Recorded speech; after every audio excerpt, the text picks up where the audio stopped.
welcome to This Explainer. Today, we're unpacking a really fascinating and honestly kind of intimidating concept.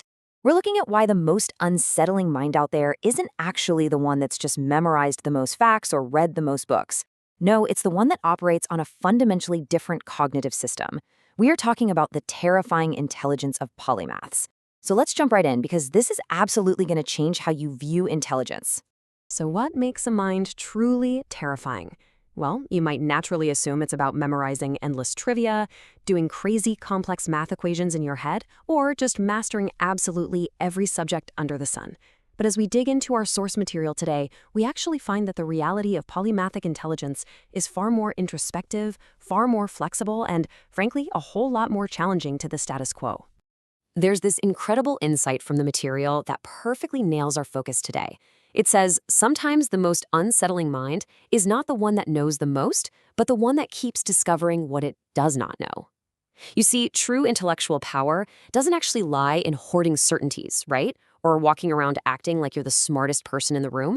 It actually lies in the continuous and, sometimes really uncomfortable discovery of the unknown. Act 1, shattering the illusion of the expert.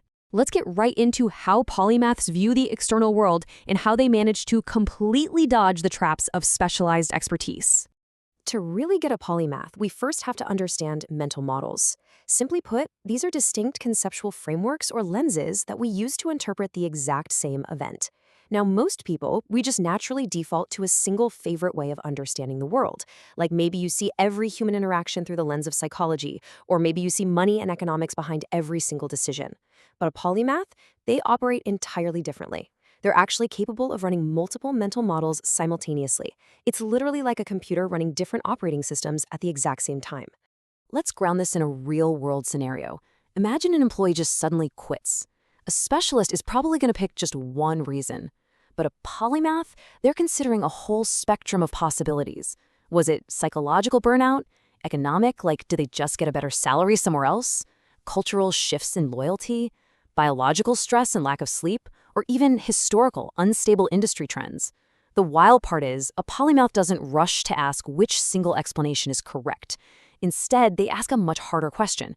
How much of each of these explanations is currently operating? They literally allow several possibilities to compete in their mind all at once. And this brilliantly illustrates how traditional experts can actually get trapped in their own intellectual cages. Say a company is losing customers. The specialist marketer immediately goes, fix the marketing. The specialist accountant says, fix the pricing. They just assume every single problem has to be solved using their specific framework. But the polymath mindset takes a step back. They might suggest changing the product, adjusting expectations, or just examining the entire system, because they recognize when a problem has escaped the boundaries of just one single discipline. Because they aren't tied down to one discipline, polymaths have this absolute superpower: framing better questions.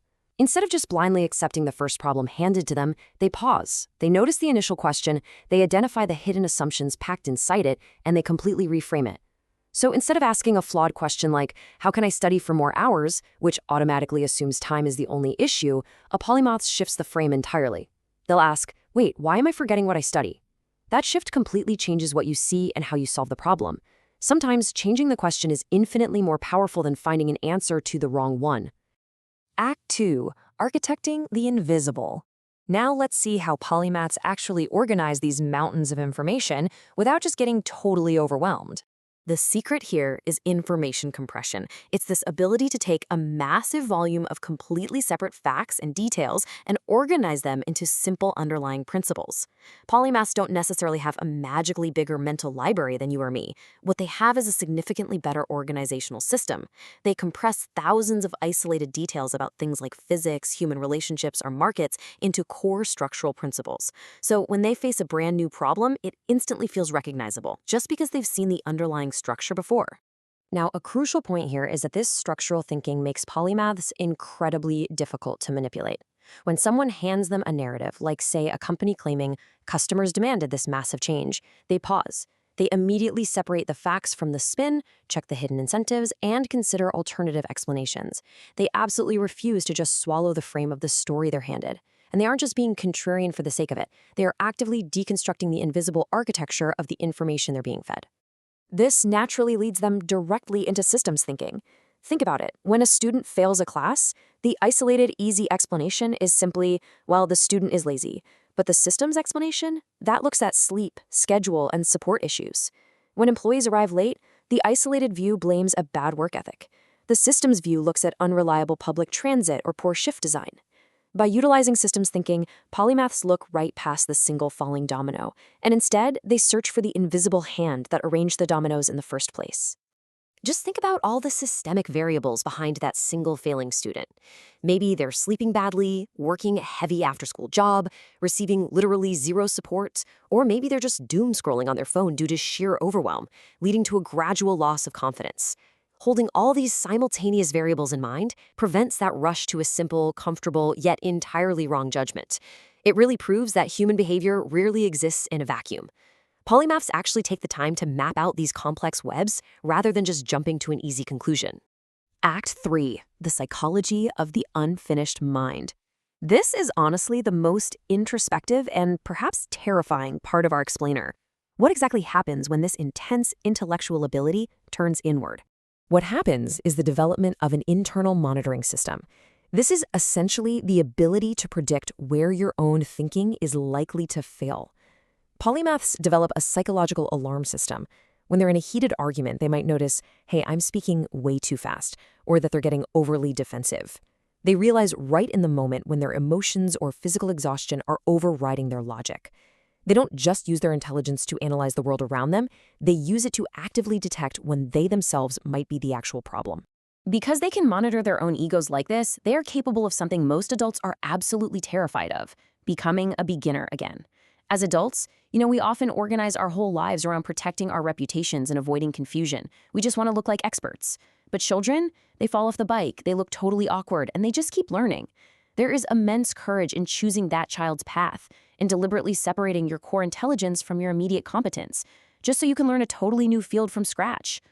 Which brings us to a really profound realization from our source material. Sometimes the cage is knowing one way of thinking extremely well. Think about that. When you build your entire identity around being the smart person in one specific room or the expert in one specific field, you inadvertently create an invisible prison for yourself. That expertise basically prevents you from ever being willing to look foolish enough to be a beginner again. That right there is the difference between a rigid mind and a flexible mind. A rigid mind is like a heavy piece of machinery built for one single original task. It does that task incredibly well, sure, but it literally can't do anything else. The polymathic mind, however, is much more like software that can be continuously updated. They have no permanent shake. They can completely abandon a deeply held framework or step away from a subject they mastered without feeling like their entire identity has just collapsed. They simply download the new update and keep expanding. All of this leads to a beautifully profound realization. The most extraordinary form of intelligence is not knowing exactly what your mind will become because you are still willing to build it. True polymathic intelligence isn't about knowing everything there is to know. That's literally impossible. It's about remaining entirely capable, open, and humble enough to become someone who understands slightly more today than they did yesterday.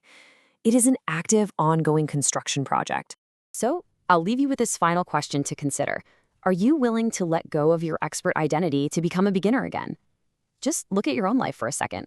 What new horizons could you discover? What amazing mental models could you build if you just stopped protecting what you already know? Thank you so much for joining me on this explainer. Keep learning, keep questioning, and I'll catch you next time.